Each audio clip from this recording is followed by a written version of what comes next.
Vale.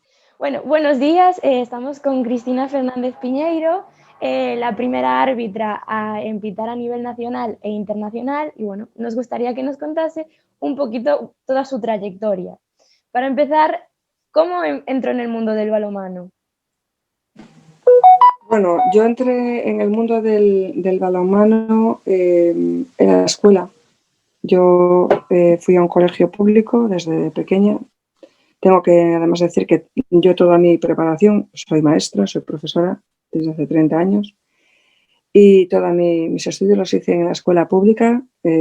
Aquí una pequeña reivindicación y defensa de nuestra muy valiosa escuela pública.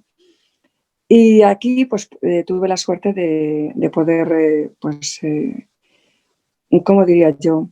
Contactar con todos los deportes. Yo hacía de todo. Hacía fútbol, baloncesto, balonmano, iba a los cross escolares que sigue habiendo hoy en día y todo se me daba muy bien. La verdad que se me daba muy bien. Pero al final me identifiqué con el balonmano por la fuerza, es un deporte de contacto, es un deporte muy noble y yo me sentí muy identificada con el balonmano. Me salía muy bien, tenía un tiro fuertísimo y empecé así en las competiciones escolares y ya cuando mis padres se trasladaron a vivir a Vigo, porque nosotros somos de Vincios, de Gondomar, un concello muy pequeñito de aquí de la provincia de Pontevedra. Ya cuando nos fuimos para Vigo, pues entré a jugar balonmano en el Colegio Chouzo, un colegio público también que tenía una escuela de balonmano que la gente de Vigo recordará muy importante. De ahí salió mucha gente. Y nada, ahí hice toda mi carrera de jugadora. También me hice monitora de balonmano porque entrenaba a niñas pequeñas, que me gustaba muchísimo. Eh, Empecé a tener relación también con el que soy mi pareja, que también era jugador de balonmano. Y en el 80, en octubre del 80, hice el curso para hacerme árbitro. Y ahí fue donde empezó todo. ¿Y por qué decidió empezar a ser árbitra y meterse en el curso? A ver, yo me metí en el curso porque yo es que vivía por y para el balonmano. He vivido siempre por y para el balonmano. Entonces, claro, yo era entrenadora, era jugadora, era árbitra y lo hice por eso. Yo en los fines era lo que me dedicaba. Y luego estudiaba, que mis padres me exigían muchísimo que aprobase, ¿no? Entonces, durante 3 años, pues arbitré aquí en Galicia. Pero en el 83 me comentaron la posibilidad de ascender a Primera Nacional. Pero claro, ahí ya implicaba el tener que dejar de, de arbitrar, perdón, de jugar. Tenía que dejar de jugar y tenía que dejar de entrenar. Entonces, una de dos, o dejaba de arbitrar o me centraba en el arbitraje. Y bueno, tenía 20 años y la verdad que me dolió muchísimo porque para mí me costó muchísimo. Pero yo lo que vi ahí fue la posibilidad de decir, bueno, pues si me centro en el arbitraje, como me gusta tanto el balonmano, seguramente lo voy a poder hacer bien. Y, y bueno, así fue. Me centré, me esforcé muchísimo, siempre compatibilizando con los estudios, porque si algo siempre tuve muy claro es que yo no iba a vivir el arbitraje, entonces, y mis padres también no me lo iban a permitir, que no, que no compatibilizase los estudios con el arbitraje. Y nada, y me tiré así. ¿Le fue complicado compaginar estudios, arbitraje, bueno, un poco todo? No, no, para nada, ¿eh? Para nada, porque los estudios eran por la semana, los partidos el fin de semana. Si tenía exámenes, pues me organizaba por las noches para poder estudiar, igual que el fin de. Muchísimas veces me llevé los apuntes. Tengo como anécdota cuando en el 90 aprobé la oposición. En el mes de junio yo estaba arbitrando, junio, yo estaba arbitrando en Pontevedra la Copa del Rey, que fue la primera final de la Copa del Rey que arbitré. un Vidasoa a Barcelona, y tenía los apuntes de la oposición en el hotel. Entonces, durante las horas que podía, estudiaba en la habitación del hotel y cuando me tocaba ir a pitar, iba a pitar. Y de hecho, en ese mismo mes, en junio, así en la segunda quincena de junio, no me acuerdo ahora exactamente cuando empezó el primer examen, pues allá fui a hacer el primer examen, que fue el año nada más que aprobé. Qué suerte, o sea, y qué experiencia, ¿no? Sí, sí, Estar pitando una Copa del Rey y estudiando para unas oposiciones y aún sí, aprobarlas. sí, las Qué aprobé. guay. Sí, sí, sí. Bueno, también tengo que decir que era la tercera vez que me presentaba, porque en la primera, en el 88, fue cuando ascendí a Sobal. Y entonces ahí realmente me centré exclusivamente en hacerlo, en trabajar para el balonmano.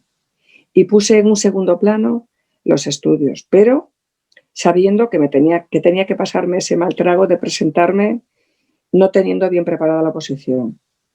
Y ya en el 89 pude preparar un poquito más, ya era mi segundo año en Asobal, y ya era en el tercer año en Asobal, pues me centré en Asobal, pero también me centré muchísimo en la oposición, de ahí que fui con los libros a la Copa del Rey.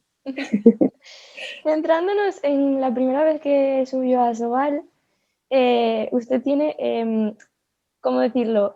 Fue la primera árbitra en arbitrar un partido a nivel profesional de balonmano.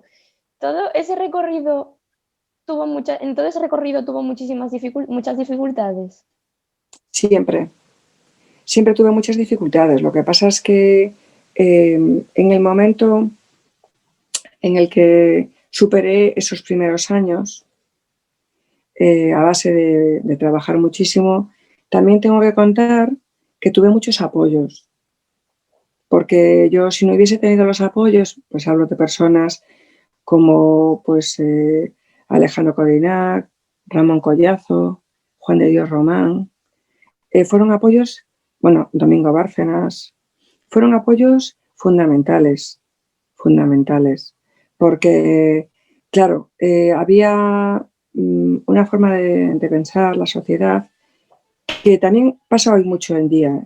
Hoy en día pasa Sí. mucho, ¿no? Tú sigues reivindicando un posicionamiento desde una perspectiva feminista, como lo soy yo, además muy convencida, y sigues chocando, ¿no? Sigues chocando con problemas. Pero yo tuve muchísima suerte, porque los apoyos, bueno, mismo cuando empezaba, de la propia Federación Gallega, que entonces era la Federación Provincial de Pontevedra, yo, para arbitrar partidos cadetes, por ejemplo, ellos, ahí hay personas, Nessi, por ejemplo, Carballada, eran personas que estaban en esos momentos en la federación, hablo del año 80, 81, 82, que apoyaban que yo pudiese incluso arbitrar partidos de cadetes, cuidado, que cuando yo empecé, ojo, que había que, incluso tenían que atesorar que yo tenía un nivel y que podía pitar, ¿vale? Entonces, bueno, creo que es muy importante, por un lado, efectivamente, hablar de las dificultades, pero yo creo que hay que poner en valor esas personas que eran hombres, porque no había mujeres en ningún puesto, bueno, hoy en día tampoco, en los puestos de responsabilidad de nuestro balonmano tampoco hay mujeres, pero esos hombres sí que me ayudaron muchísimo, porque yo sí he llegado hasta aquí, ha sido porque ellos me han apoyado siempre y me he sentido siempre respaldada. ¿Y usted era consciente de que estaba abriendo la puerta a muchas otras mujeres que hoy en día están arbitrando? En ese momento no, en ese momento de lo único que era consciente era de algo que siempre aprendí en casa. Nosotros en casa éramos 6 mujeres, 4 chicas, mi madre y mi abuela. Entonces, en casa mi madre fue la primera que nos dijo que vosotros tenéis que aprender a sobrevivir por vosotras mismas y que nadie os limite. Yo de la primera persona que he aprendido fue de mi madre. Entonces, yo en ese momento era consciente de que yo no iba a permitir, y no permito, yo no consiento que nadie me dirija en cuanto a lo que es mi forma de pensar con respecto a los derechos de igualdad. Y entonces siempre luché por eso. Después ya cuando ya, bueno, pues cuando ya tuve una edad, cuando ya participé, por ejemplo, en cuestiones de la Federación Europea para la dinamización y la presencia de la mujer en el arbitraje, sí que fui más consciente, ¿no? Y de hecho he participado en muchísimas actividades que hizo la Federación Europea para que hoy que estamos viendo este europeo, sea arbitrado exclusivamente por mujeres.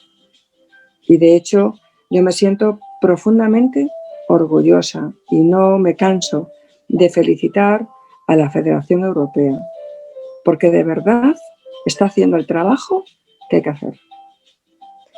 ¿Y cómo fueron esos inicios dentro del arbitraje en el balonmano profesional para usted? Como los primeros partidos y así. Yo tengo anécdotas, ¿no?, que me pasaron porque era la primera vez que una mujer arbitraba partidos y tal. Pero tengo que decir que lo mejor de los partidos han sido los jugadores. Los ¿Por qué? jugadores. Pues porque nunca me han discriminado. ¿No? Entendían perfectamente lo que yo les decía y lo que yo quería. Y también los entrenadores, porque sí, bien cierto es que cuando yo ascendí a Sobal, hubo algún entrenador que no estaba de acuerdo y que no quería que yo arbitrara ese primer año. También tengo que decir que ese mismo entrenador, pasados unos años, me dijo que estaba totalmente equivocado y que estaba muy satisfecho conmigo. Es decir, que yo básicamente donde he tenido a veces trabas, pues ha sido entre mis propios compañeros, que no eran capaces de respetar que una mujer llegase a su nivel y estuviese codo con ellos. Y ahí sí que, pero yo creo que son celos que aún existen hoy en día, es decir, esa competitividad malentendida, porque tú cuando compites en igualdad de condiciones y no le pones las zancadillas a nadie, pues a mí me parece perfecto. Pero yo muchas veces competía en desigualdad y a veces, pues mismo comentarios, ¿sabes? Pues seguro que se acostó con no sé quién, o seguro que se acostó... Sí, sí, ¿En sí, serio? sí. Sí, sí, ¿Y sí. tenía que O aguantar sea, ese era tipo de así. comentarios? Sí, sí, así. Y muchas veces venía más del estamento arbitral, de propios compañeros, que de gente vamos, de fuera. Porque lo que era el público, sí, efectivamente, tuve que aguantar muchos insultos machistas. Vete a fregar, anda que te folle un burro, tortillera, lesbiana, y bueno, muchísimas cosas, ¿no? O sea, ese tipo de comentarios. Pero eso en el árbitro, pues quieras o no, pues tú cuando sales a arbitrar sales con esa coraza y da igual que haya 5 a que haya 5.000.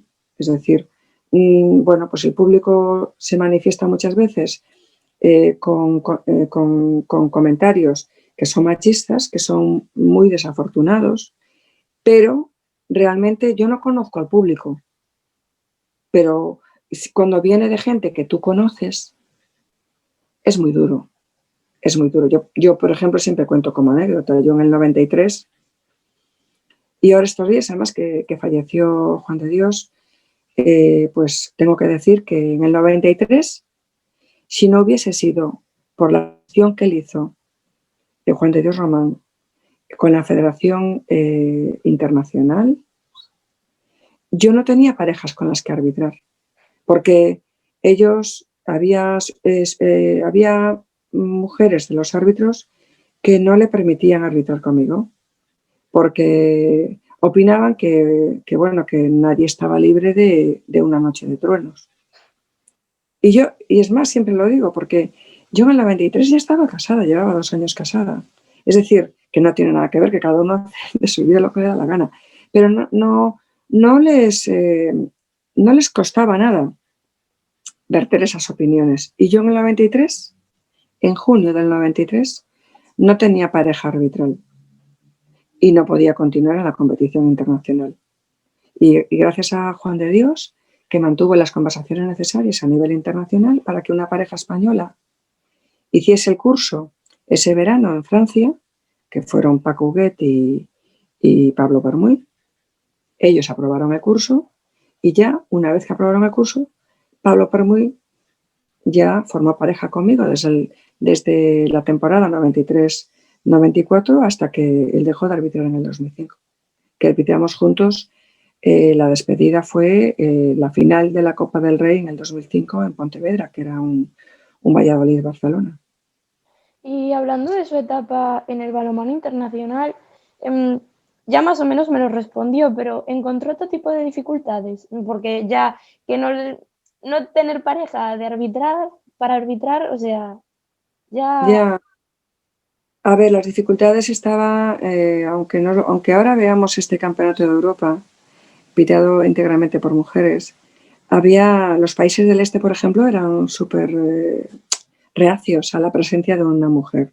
De todos modos, claro, también todo va en tu bagaje, ¿no? En lo que tú vayas trabajando. Yo no aparecí por generación espontánea en el arbitraje internacional. Yo tuve un trabajo, yo tuve antes 2 mundiales junior femeninos. Entonces, 2 europeos junior femeninos. Entonces, claro, eso te permite que los entrenadores te vayan conociendo y vayan cambiando la idea que tienen de que una mujer no puede estar o no puede soportar la presión en un partido. Entonces, en esa parte ha sido muy importante ese bagaje, ese trabajo. Y hoy en día, si estamos en lo que estamos, en este europeo, que para mí es el europeo del futuro, es el europeo de la ilusión, y lo que corrobora mi teoría de que hay que apostar por la mujer en el arbitraje, en igualdad de condiciones que el hombre. Y también que las mujeres tenemos que ascender de categoría entrando por la puerta grande, haciendo nuestros cursos de ascenso y ascendiendo en los cursos de ascenso. Nunca por la puerta de atrás, que es como tiene que ser.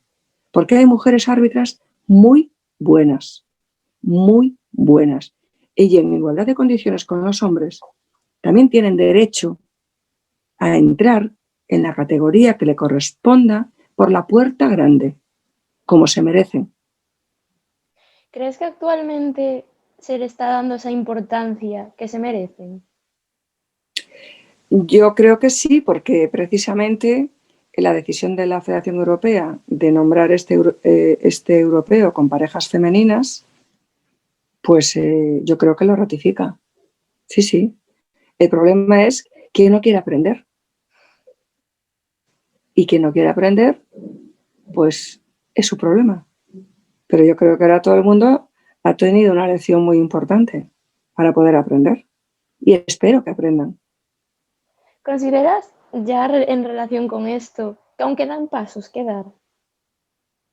Yo creo que no queda ningún paso. Lo que pasa es que, bajo mi perspectiva, lo que hay es que apostar claramente. Y lo que no hay es que tener miedo. Cuando alguien tiene el poder de decisión, no puede tener miedo a asumir una decisión. Y si a un curso de ascenso tienen que ir 3 parejas de chicos y 4 parejas de chicas, pues yo creo que tiene que ser así. O al revés, o si tienen que ir 4 parejas de chicos y 2 parejas de chicas, pues tiene que ser. Tienen que ir los y las que se lo merecen. Y nada más. Y yo creo que este europeo lo que deja muy claro es eso, ¿no?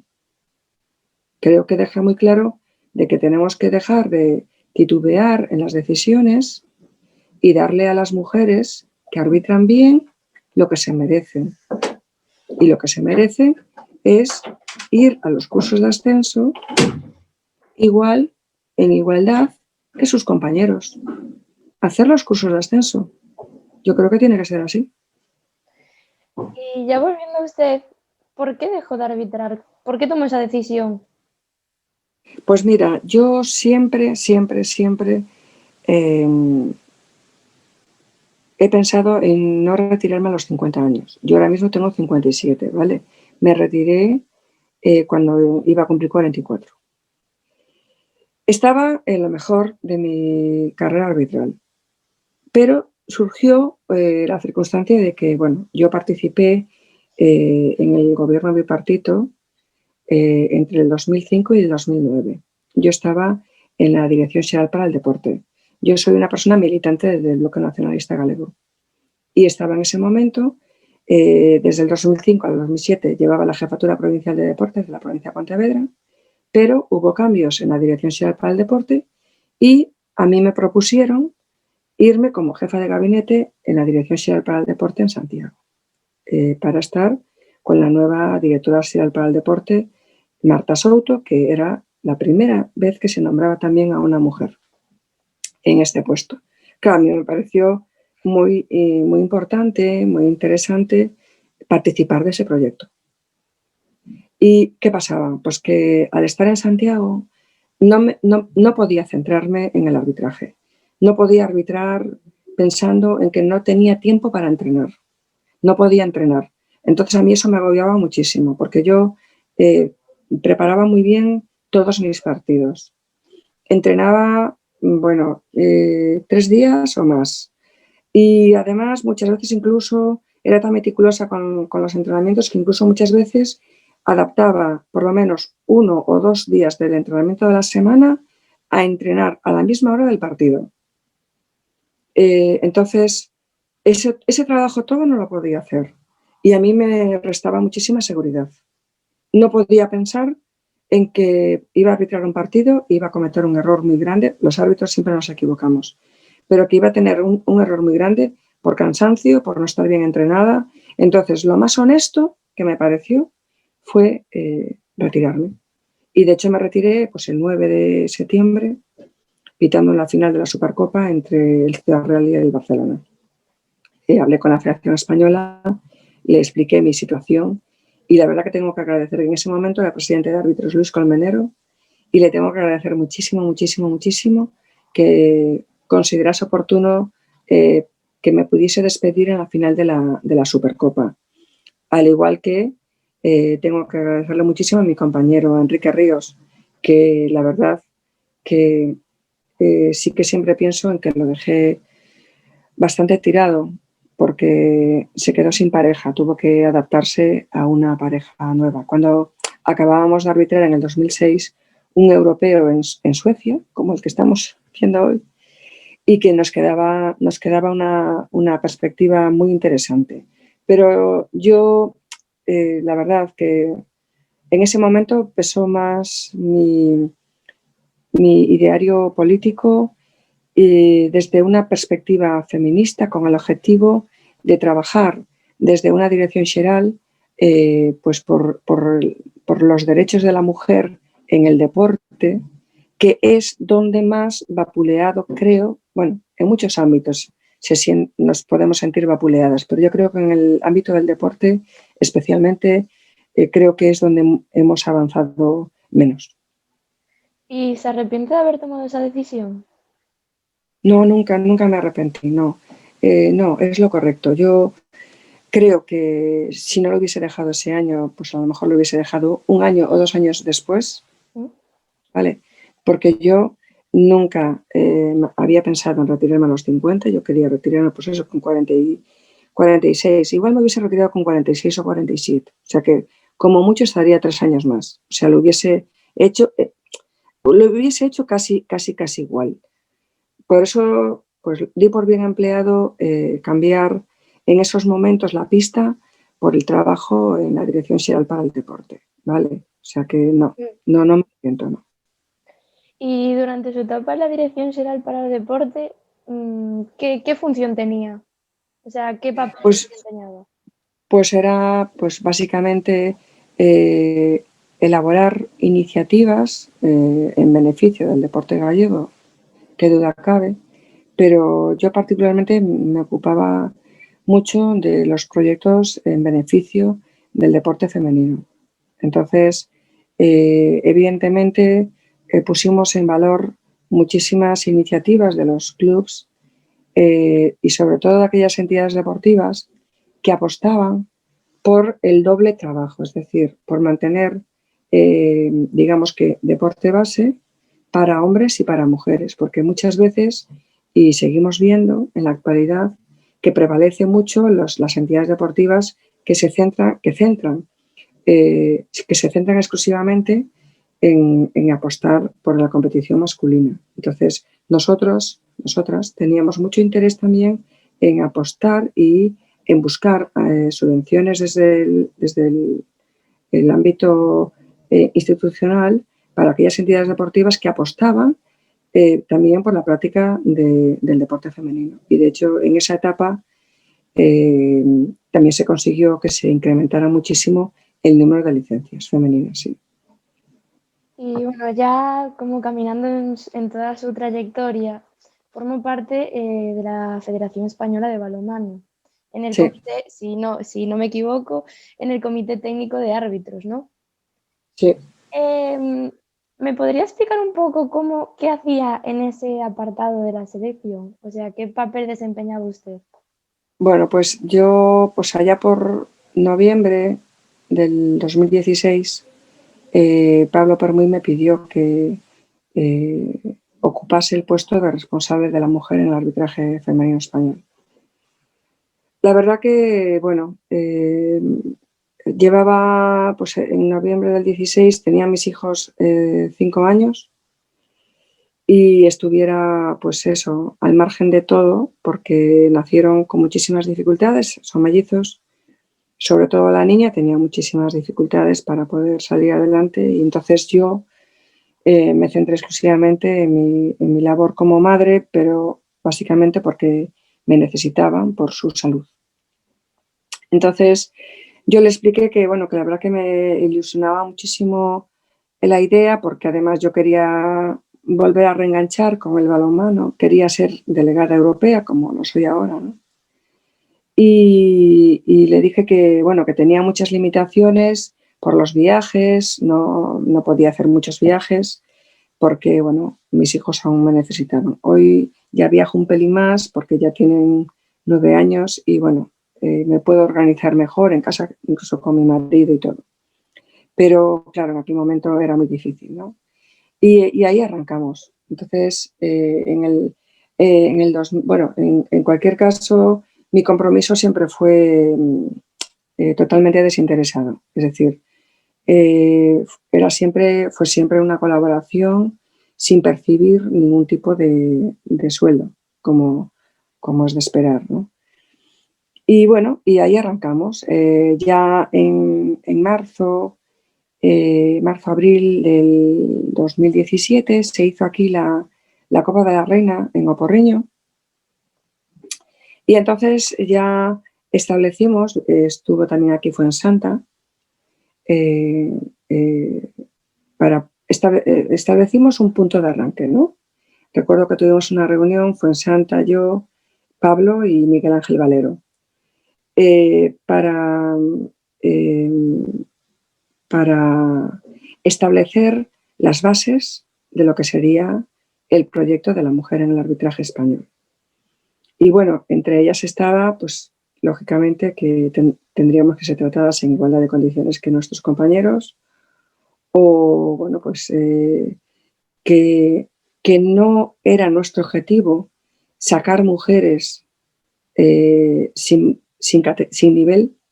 Nosotras queríamos un proyecto de la mujer en el arbitraje, pero siempre poniendo como primer valor el hecho de que estuviesen, bueno, que tuviesen nivel, es decir, no apostar por mujeres que no estuviesen en condiciones de arbitrar, ¿vale? O sea que sí, tratarnos en igualdad de condiciones, pero pero que también estuviese validada su categoría y su nivel.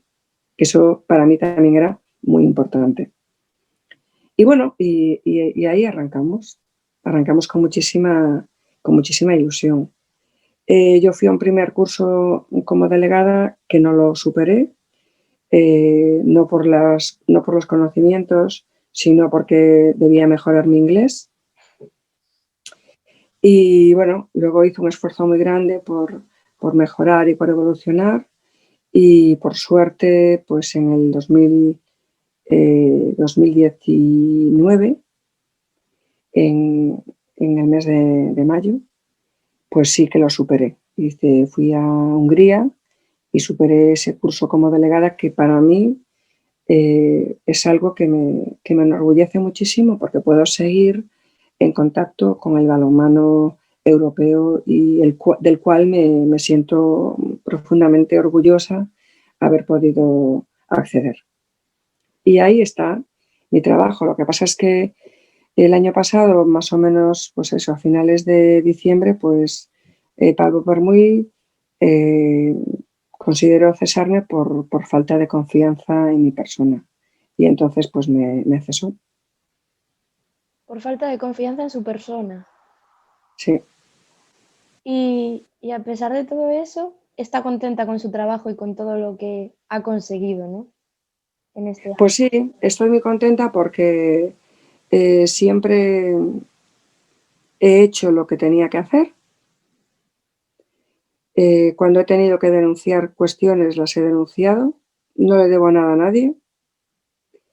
La prueba evidente de que tengo razón es que lo que he denunciado ha sido sancionado, y lo único que pido es que se respete o que se respeten a las personas que cuando denuncian algo con razón, pues no se la saque de un plumazo del medio. Es lo único que a mí me queda por defender a mis 57 años. No le tengo miedo a nadie, pero sí que he sentido, ¿cómo podría decirlo? Bueno, me han perseguido,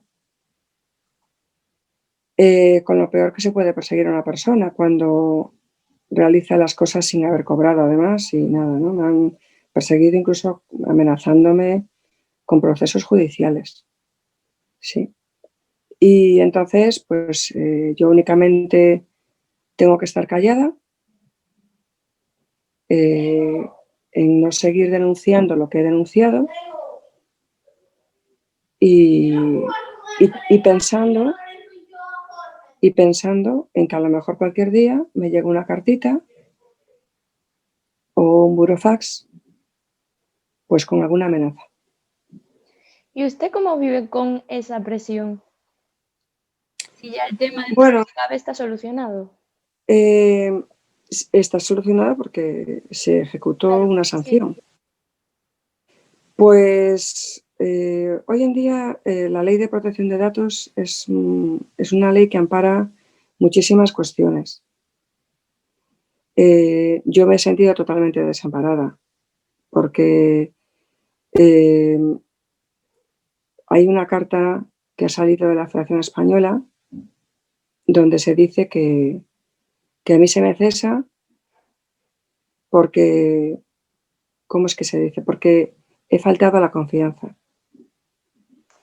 Y esa carta sí, de mí se puede decir de que Cristina Fernández Piñeiro ha faltado a la confianza, y se difunde además por todas las federaciones territoriales, a todos los árbitros españoles, ¿vale?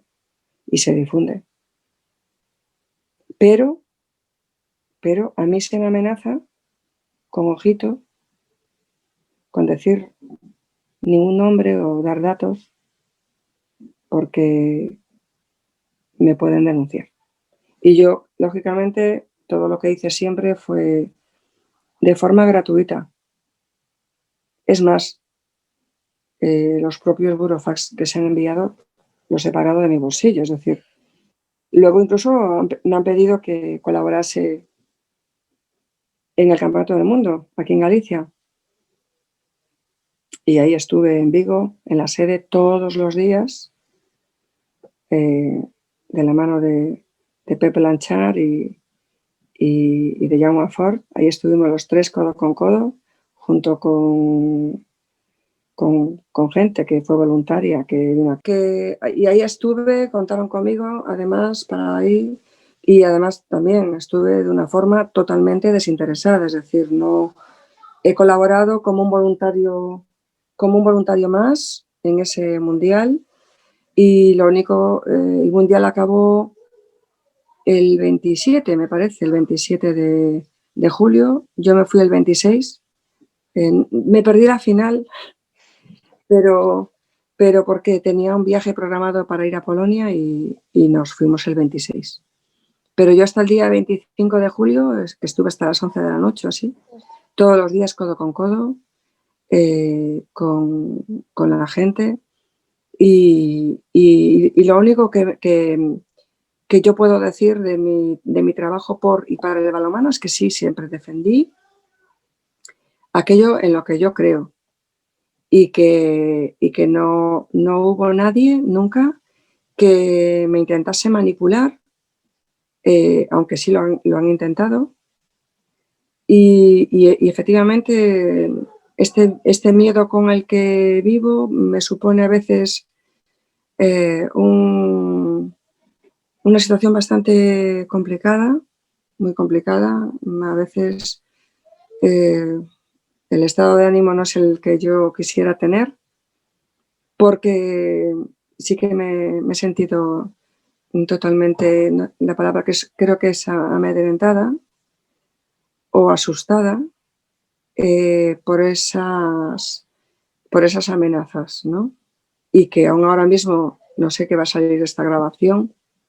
Supongo que no he dado nombres, porque no he dado ningún nombre, pero lo cierto es que a mí me han amenazado y bueno, y vivo con ese temor. En relación a eso, ¿cómo se encuentra actualmente ahora? Ya quitando esta etapa, en el ámbito personal, laboral, en relación al balonmano. Bueno, en el ámbito personal, pues el día a día, pues eso, con mis hijos, con mi marido, que además últimamente estuvo enfermo. En el ámbito laboral soy directora de un colegio de educación primaria, que es el Humberto Juanes, aquí de Nigrán. Tenemos 400 alumnos y la vida es muy dura porque, a ver, eh, con el tema del COVID, pues el día a día es complicado, es muy duro. Pero estamos todo el equipo docente y yo con el equipo directivo junto con el equipo docente estamos muy, muy contentas del trabajo que estamos haciendo, que es un trabajo muy duro, pero también somos personas que creemos en la educación presencial y yo creo que hay que apostar porque nuestros niños acudan al colegio. Y yo creo que en ese sentido, la verdad es que merece la pena. Y luego, pues en el tema deportivo, pues yo sigo con mi faceta de delegada europea, muy, muy agradecida a, a las personas que me llaman y que hablan conmigo y que confían en mí. Pero debe estar orgullosísima de todo lo que ha abierto, para que personas como yo el día de mañana tengamos tantas puertas abiertas. Entonces es maravilloso, la verdad, es maravilloso. De hecho, me gustaría preguntarle, porque el 15 de diciembre, dos chicas, Lorena y Tania, van a ser la primera pareja femenina en pitar en Asobal. Y pues para saber su opinión, porque al final esto es fruto de todo su trabajo, de todo su trabajo y andadura. Entonces me gustaría saber qué piensa acerca de esto. Pues que, como yo les puse en el Facebook, me hacía muy feliz. Que, que igual que el ascenso de Nandi, porque Nandi ascendió a Sobal y para mí fue un gran honor. Yo fui su tutora de, de, de Lorena y de Tania y de Nandi, para mí fue, la verdad, aunque no sé si yo les pude enseñar mucho, yo creo que sí, por lo menos les quise transmitir sobre todo la sensatez a la hora de trabajar en el campo, ¿no? Que hay que ser muy sensatos y, y, y sobre todo que lucharan por hacer lo que ellas les gusta y para lo que valen y para lo que son muy buenas. Para mí el día 15 será un día muy feliz porque esa pareja, cuando yo me empapé de vídeos de partidos entre enero, febrero y marzo del 17, pues Lorena y Tania pues, fue una de las parejas en las que yo, bueno, y también la Federación Española, que también hay que decirlo, volcó toda la esperanza y la ilusión. Aunque ahora hay más parejas que también son muy buenas, no me olvido de Patricia y de Bea, las hermanas del Valle, o de Elena y de Alba Currás, dos árbitras excepcionales también, Lorena y Tania, por supuesto. Tenemos a Cristina de Cataluña ¿cómo es? Y la Buchón, que es, ¿cómo se llama? El nombre no me sale ahora. Ahora no me sale. No se preocupe, no pasa nada. Son parejas que perfectamente pueden arbitrar partidos de, bueno, División de Honor B, por supuesto, y qué duda cabe que Elena y Tania, o sea, Lorena y Tania pueden hacerlo muy bien también. Pues muchísimas gracias de haber estado con nosotros. Gracias por haber explicado todo tan bien y por haberse abierto con nosotros, de verdad. Le estamos súper agradecidos yo personalmente porque ha sido una entrevista muy emotiva, la verdad. Pues un abrazo enorme, en serio. Solo espero que en el futuro tengamos muchas parejas españolas en un europeo, porque la verdad que yo creo que tenemos una calidad muy buena en nuestras chicas y cualquiera de las parejas que tenemos en estos momentos en División de Honor B o ahora Lorena y Tania en Asobal pueden hacer un papel muy digno. No tenemos duda. Muchísimas gracias por todo. Gracias. Voy a